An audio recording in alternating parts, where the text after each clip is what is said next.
Okay, ఇప్పుడు ఏం దగ్గర లోపల స్కూల్లో రాగి జావా సార్ బాగా రాగి జావా తయారు చేసి ఇచ్చాడా? ఆయా చేపించి ఇచ్చాడా? ఓకే, చేతులు ఏ చూపిండి అందరి చేతులు. నా చేతులు చూడండి, గోర్లు ఏమైనా ఉన్నాయా మీ చేతులకి? చూసుకోండి, ఏం కాదులే. మీ చేతులకు గోర్లు ఉన్నాయా? ఇంటికి వెళ్ళిన తర్వాత అందరూ గోర్లు శుభ్రంగా తీసేసుకోవాలి. ఎందుకంటే దాని లోపల బ్యాక్టీరియా చేరి మనం ఆహారం తింటాం కదా, మన కడుపులోకి వెళ్ళి మనకు బాగా లేకుండా వస్తుంది. చిన్నపిల్లలకి ఎందుకు ఎక్కువ బాగా లేకుండా వస్తుంది? అదే కారణం. గోర్లు నీట్ గా చేసుకోవాలి. గోర్లు పెరగంగానే అమ్మకి కానీ నాన్నకి కానీ మన దగ్గర ఎవరుంటే వాళ్ళకి చెప్పి గోర్లు మొత్తం తీపించుకోవాలి. నీట్గా ఉండాలి గోర్లు. గోర్లు నీట్గా ఉన్న తర్వాత అది మెయిన్ ఇంపార్టెంట్. రెండోది వచ్చేసి చేతులు ఎలా కడుక్కోవాలో శుభ్రంగా. చేతులు శుభ్రంగా ఎలా కడుక్కోవాలా? వాటర్ తీసుకున్నాం కదా, ఫస్ట్ ఇలా,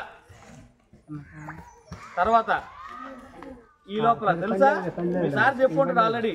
తర్వాత ఇలా, తర్వాత ఈ చెయ్యి ఇలా, తర్వాత ఈ చేతులు ఇలా, తర్వాత ఇది ఈ చెయ్యి ఈ వేలు, తర్వాత ఈ వేలు, తర్వాత ఇలా, తర్వాత ఇద్దో ఇలా ఇలా, తర్వాత ఈ మో చేతి వరకు ఇలా నీట్గా కడుక్కోవాలా.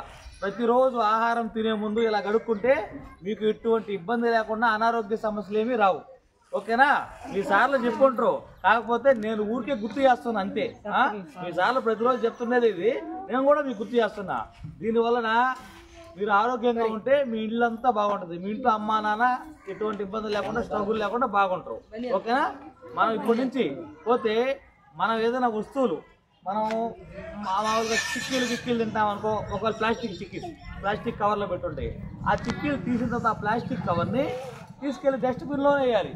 ఎక్కడంటే అక్కడ ఇవ్వకండి, దాంట్లో ఏదంటే ఇంట్లో కూడా మన ఇంట్లో వస్తువులన్నీ కూడా నీట్గా పెట్టుకోవాలి.